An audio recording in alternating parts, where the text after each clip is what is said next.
Hello everyone. आज हम लोग पढ़ने वाले हैं question and answer of the lesson dust of snow, poem English class 10। पहला क्वेश्चन यहाँ पे दिया गया है कि what is a dust of snow, यानी डस्ट ऑफ स्नो क्या है। व्हाट डज द पोएट से हैज चेंज्ड हिज मूड, यानी पोएट क्या कहता है जब उसका मूड चेंज हो जाता है। How has the poets mood changed, यानी जो पोएट का मूड होता है या अवस्था होती है उसकी, या सोचने की जो अवस्था होती है वो किस तरह चेंज हो जाता है। तो आंसर है the dust of snow means, यानी डस्ट ऑफ स्नो का मतलब होता है कि the fine particles are flakes of the snow, यानी फाइन पार्टिकल्स मतलब बर्फ के छोटे छोटे टुकड़े, जो सूक्ष्म टुकड़े होते हैं, और फ्लैक्स यानी जो बर्फ के छोटे छोटे टुकड़े होते हैं उसको हम बोलते हैं dust of snow.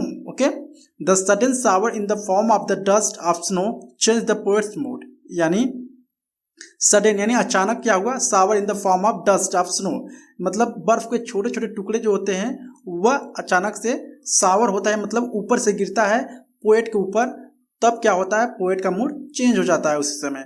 The poet mood change from sad to happy, यानी जब बर्फ के छोटे छोटे टुकड़े जो सूक्ष्म टुकड़े होते हैं पोएट के ऊपर गिरता है तो जो पोएट होता है वह सैड से हैप्पी हो जाता है, मतलब दुखी से वो खुश हो जाता है। Okay, He felt refreshed and wanted to enjoy the rest of the day.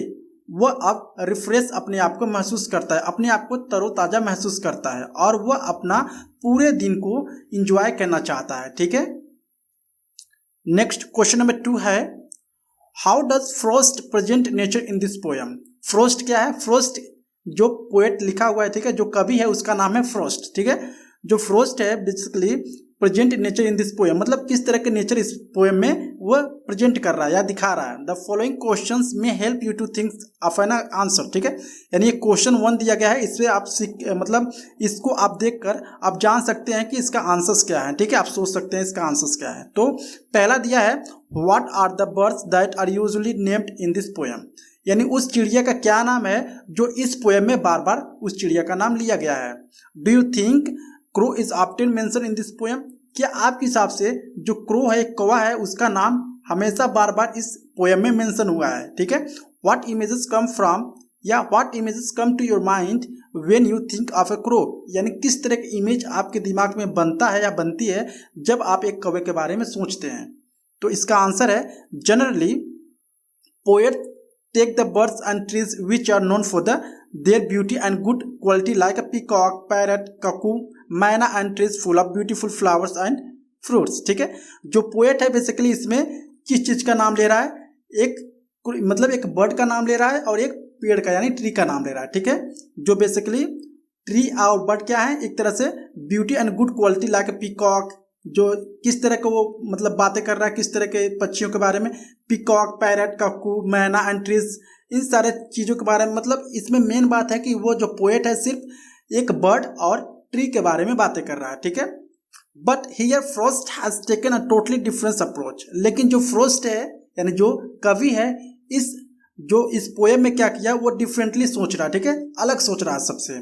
He chose A crow, उसने क्या चूज किया, उसने एक क्रो मतलब एक कौवे को चूज किया इस पोएम में, which is not often use in poem. ठीक है, जो हमेशा आप देखते होंगे कि हर एक पोएम में या कहीं कभी कभार क्या होता है क्रो को लिया जाता है, बाकी क्रो को किसी भी पोएम में उसको इंक्लूड नहीं किया जाता है।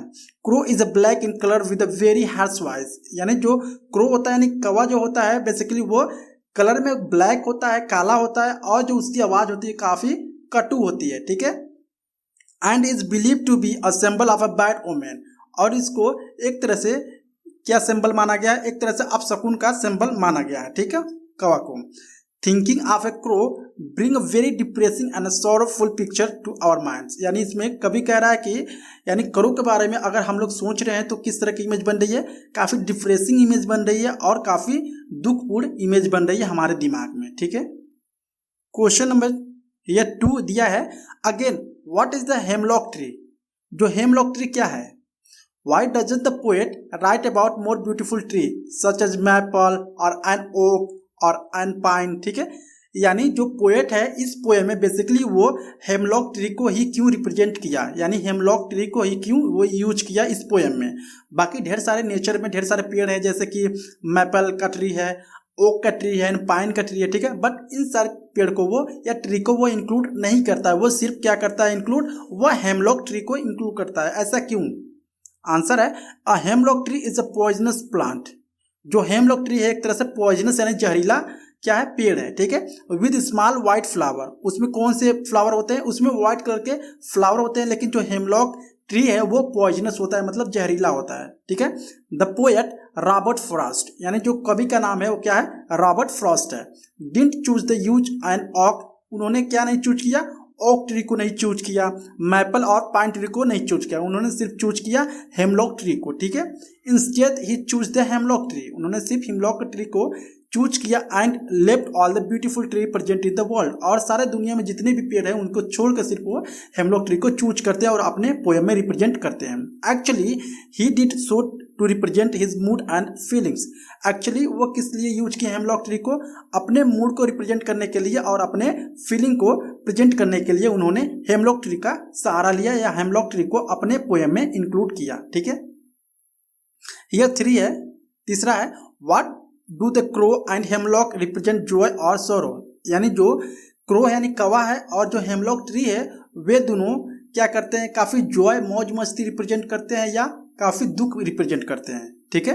What does the dust of snow, यानी डस्ट ऑफ स्नो क्या है, that the crow shake of a hemlock tree and stand for, यानी जब जो कौवा होता है, ठीक है, होमलेक ट्री पे यानी क्या होता है, हेमलॉक ट्री पे वो बैठा होता है, वो क्या करता है, हिलाता है, ठीक है, जो पेड़ है, ठीक है, पेड़ की जो ब्रांचेस होती है उसको हिलाता है और उस पर जो बर्फ रहती है, डस्ट ऑफ स्नो रहती है, वो फॉल होती है। तो इसका मतलब क्या है यहाँ पर?